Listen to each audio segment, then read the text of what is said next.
have so many memories of my dad that bring such joy to my life and to my heart.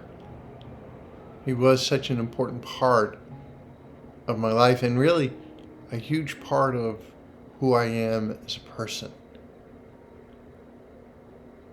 My dad, as I've described him before, was a man of integrity and of knowing exactly what is right and wrong, somewhat black and white in his approach to things. He could be stern. He expected to be listened to. And yet in all of that, probably my favorite memories of my dad was just sitting in his room with him. If his door was open, that meant you were free to go in and bother him as much as you wanted. He didn't care. He could be correcting tests or papers. He could be watching a sporting event. But if you just wanted to go in and talk to him, he was there. And he and I could just sit and talk for hours about history, about sports, about pretty much anything. And there were many things my dad and I did together, whether it was playing cards or going to the Red Sox or the Patriots or other things.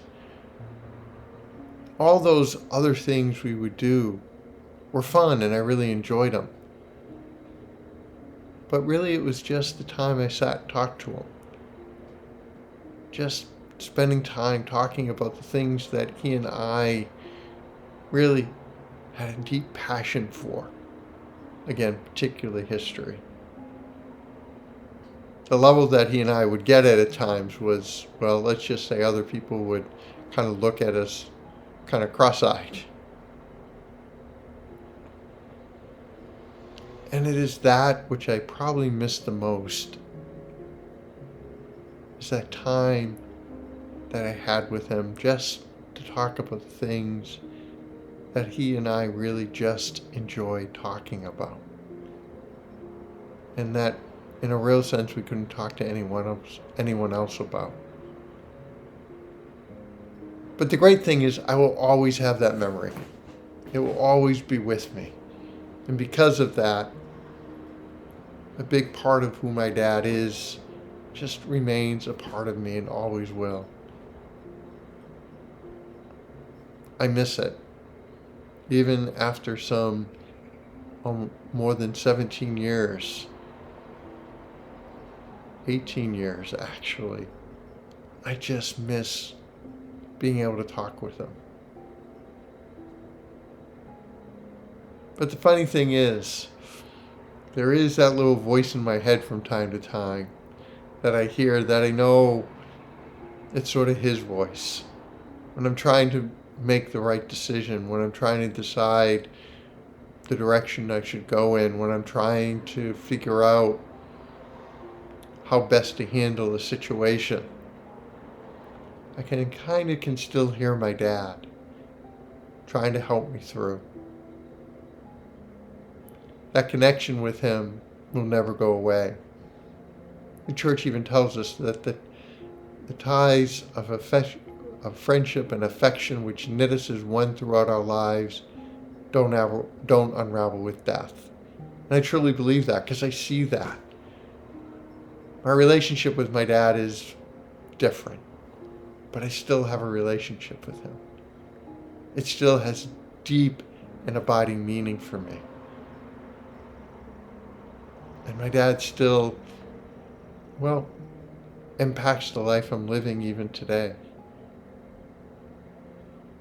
And I think that's the greatest gift I have because I spent that time with him, because I really came to know who he is and what his expectations for me were. It's so easy to lose sight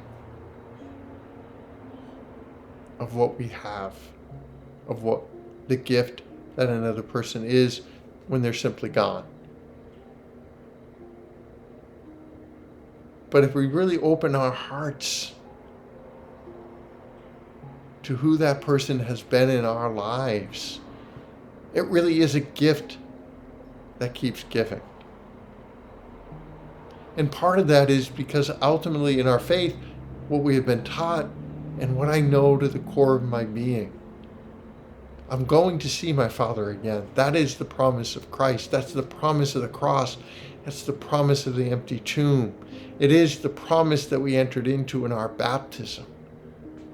Eternal life. So for now, all I have of my dad is my memories of the times we spent together, of that voice that in a real sense still speaks to me. But what gives me real hope is that those memories aren't just something that are going to fade, but rather those memories are simply preparing me for that time when I will see my dad again. That is the promise of Jesus. That is the hope of our faith.